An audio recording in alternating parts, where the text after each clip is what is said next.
السلام علیکم ورحمۃ اللہ وبرکاتہ۔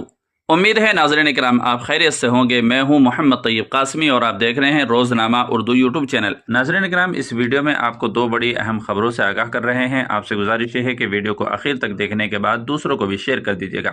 جی ہاں ناظرین کرام، جمعیت علماء ہند کے صدر کے لیے وزیر اعلیٰ آسام نے استعمال کی سخت زبان۔ آسام کے وزیر اعلیٰ ہمنتا بسوا سرما نے جمعیت علماء ہند کی جانب سے ان کی برطرفی کے مطالبے کو مسترد کرتے ہوئے کہا کہ انہیں اس بات کی پرواہ نہیں ہے کہ یہ مسلم تنظیم کیا چاہتی ہے۔ ابھی اس سلسلے میں جمعیت علماء ہند کا رد عمل نہیں آیا ہے۔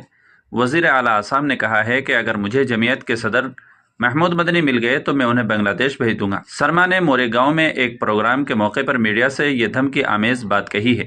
واضح ہو، سن 1919 میں قائم ہونے والی جمعیت علماء ہند کو ہندوستانی مسلمانوں کی سب سے بڑی اور با اثر تنظیم سمجھا جاتا ہے۔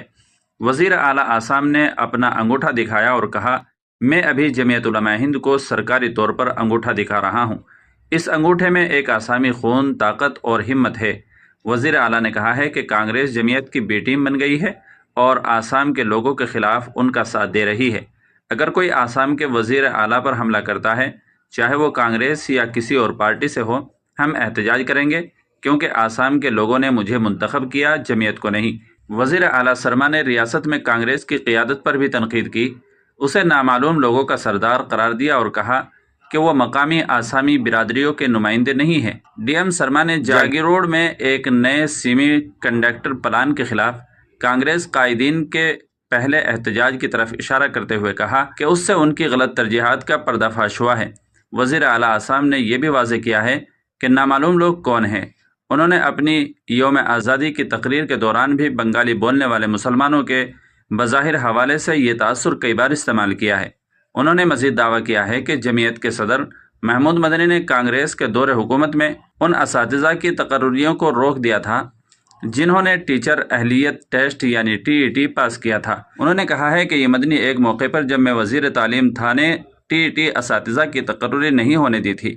قابل ذکر ہے کہ جمعیت کی ورکنگ کمیٹی نے بدھ کے روز مولانا محمود مدنی کی صدارت میں ہونے والی ایک میٹنگ میں آسام میں بے دخلی کی مہم پر تشویش کا اظہار کیا تھا، جس نے 50,000 سے زیادہ خاندانوں کو بے گھر کر دیا تھا، جن میں زیادہ تر بنگالی بولنے والے مسلمان ہیں۔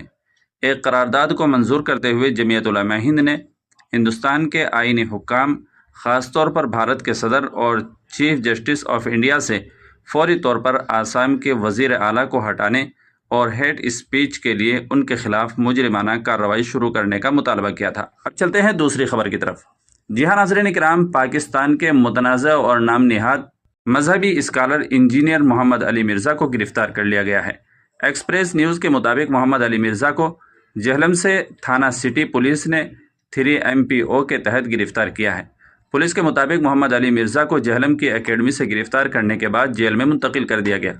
ذرائع کے مطابق انجینئر محمد علی مرزا کے خلاف مذہبی جماعتوں کی طرف سے درخواست دائر کی گئی تھی، جبکہ مختلف علماء کرام کے وفود نے آج ضلعی انتظامیہ سے ملاقات کی تھی۔ علماء کرام کی طرف سے محمد علی مرزا کی گرفتاری کا مطالبہ کیا تھا۔